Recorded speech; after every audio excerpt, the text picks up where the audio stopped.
Assalamualaikum warahmatullahi wabarakatuh. Nama saya Muhammad Syahdi Brata. Di sini saya ingin menjelaskan eh, penelitian saya yang berjudul Peran Self-Compassion terhadap Resiliensi pada Emerging Adulthood yang mengalami Broken Home.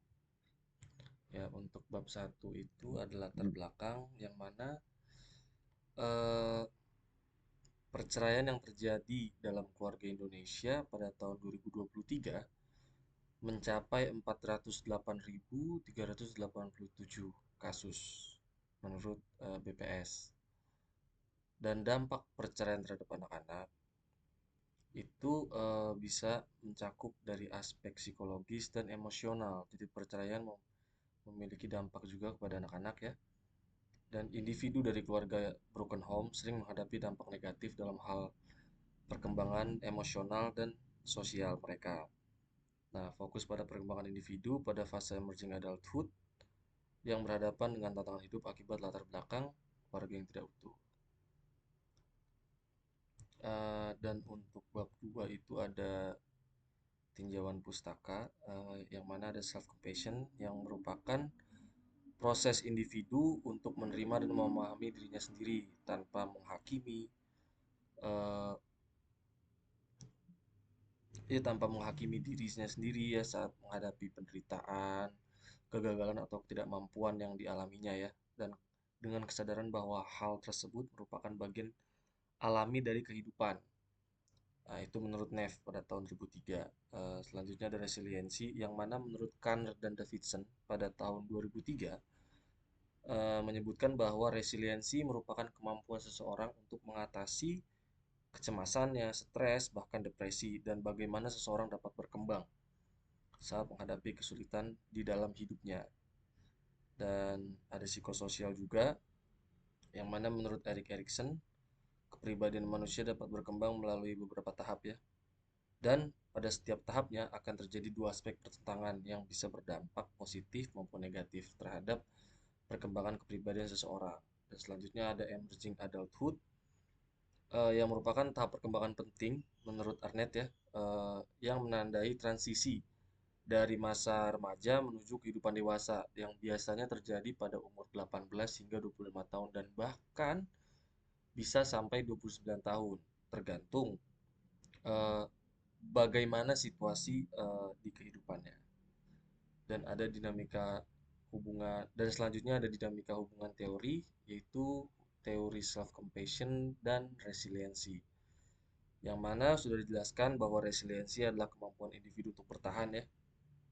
Dan pentingnya self compassion dalam membangun resiliensi itu tidak dapat diabaikan karena sikap belas kasih ini dapat memainkan peran kunci dalam membantu seseorang mengatasi berbagai tekanan. Bisa juga stres dan depresi juga. Dan dengan memiliki self compassion, individu dapat mengembangkan kemampuannya untuk bangkit kembali dari kesulitan yang dihadapinya. Seperti itu. Dan selanjutnya ada kerangka berpikir ya, di mana sebuah gambar tentang self compassion berperan terhadap resiliensi. Selanjutnya ada hipotesis penelitian, dan pada penelitian ini terdapat dua ya. Yang pertama, terdapat peran antara self compassion terhadap resiliensi pada emerging adulthood yang mengalami broken home. Dan yang kedua, tidak terdapat peran antara self compassion terhadap resiliensi pada emerging adulthood yang mengalami broken home. Selanjutnya kita ke bab 3, yaitu metode penelitian. Untuk penelitian ini menggunakan cross-sectional design, yang mana untuk pengumpulan datanya hanya sekali pada variabel yang diukur, sesuai dengan yang diungkapkan oleh Gravater dan Forzano ya pada tahun 2018. Dan untuk metode penelitiannya menggunakan non-experimental study, sehingga partisipan tidak menerima perlakuan atau intervensi apapun dalam proses penelitian. Dan untuk variabel penelitian ada dua, yaitu self compassion dan resiliensi ya. Dan untuk self definisi operasionalnya sudah dijelaskan juga. Self compassion proses di mana seseorang mampu menerima dan memahami dirinya sendiri tanpa menghakimi saat menghadapi penderitaan, kegagalan, atau ketidakmampuan yang dialami, dengan kesadaran bahwa hal tersebut merupakan bagian alami dari kehidupannya. Dan untuk penelitian ini menggunakan self compassion scale untuk mengukur self compassion ya. Ya, selanjutnya ada resiliensi yang menyatakan juga bahwa resiliensi adalah kemampuan seseorang untuk mengatasi kecemasan, stres, bahkan depresi, dan bagaimana seseorang dapat berkembang saat menghadapi kesulitan dalam hidupnya. Dan alat ukur yang digunakan dalam penelitian ini yaitu Kanner-Davidson Resilience Scale. Itu bisa disingkat CDRISC, yang dikembangkan oleh Kanner dan Davidson juga pada tahun 2023, maaf, untuk mengukur tingkat resiliensinya. Dan untuk responden penelitian, untuk populasi penelitian ini ditemukan memiliki karakteristik yang serupa dengan sampel, yang mana populasi pada penelitian ini yaitu emerging adulthood, yang orang tuanya bercerai atau meninggal pada usia 7 sampai 18 tahun. Dan untuk sampel menggunakan accidental sampling ya, dengan berdasarkan analisis G-Power, jumlah partisipan dalam penelitian ini sebanyak 89 responden. Dan untuk teknik pengambilan sampel itu menggunakan non-probability sampling dan metodenya accidental sampling. Selanjutnya ada prosedur penelitian yang mana terdapat tahap penelitian.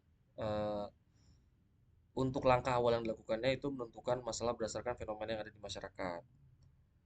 Setelah itu mencari penelitian yang serupa untuk menjadi referensi, dan selanjutnya alat ukur yang sudah didapat seperti tadi self compassion scale atau SCS dan CDRISC itu, penulis melakukan expert judgment untuk menyesuaikan alat ukur tersebut untuk menyesuaikan budaya Indonesia, dengan memberikan hasil terjemahan alat ukurnya juga dalam bahasa Indonesia. Tahap pelaksanaannya yaitu menyebarkan kuesioner Google Form melalui platform sosial media seperti WhatsApp, Instagram, X, Telegram, Line, dan sebagainya.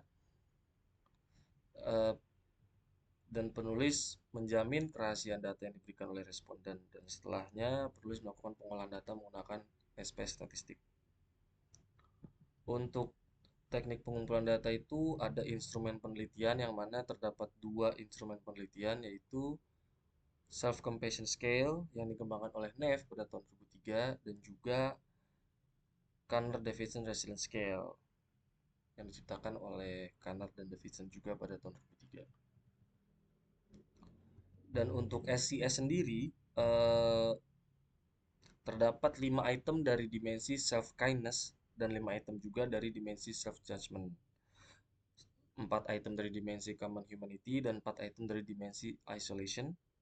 4 item dari dimensi mindfulness dan 4 item juga untuk dimensi over identification. Dan masing-masing pertanyaan mempunyai 5 poin, mulai dari 1 hampir tidak pernah dan poin 5 hampir selalu. Dan untuk CDRISC terdiri dari 25 item, yang mana masing-masing memiliki rentang jawaban 5 poin, yang mana untuk skala 0 itu tidak benar sama sekali, dan yang paling tinggi adalah skala 4, yaitu hampir selalu benar. Selanjutnya ada uji validitas dan reliabilitas. Dan untuk uji validitas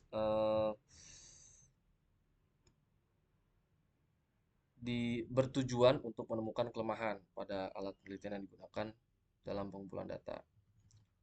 Selanjutnya ada uji reliabilitas, itu menggunakan model Rush, di mana metode ini mempertimbangkan tingkat kesulitan dan diskriminasi butir soal dengan menyesuaikan skor yang diberikan oleh responden.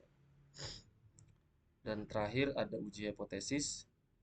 Eh, untuk uji hipotesis pada penelitian ini menggunakan uji regresi linier sederhana atau simple linear regression, karena dipilih untuk melakukan uji hipotesis pada penelitian ini karena pada masing-masing independen variabel dan dependen variabel hanya memiliki satu variabel, dan uji regresi linear akan dilakukan dengan menggunakan IPS statistik. Terima kasih. Mohon maaf jika ada kata-kata yang salah. Assalamualaikum warahmatullahi wabarakatuh.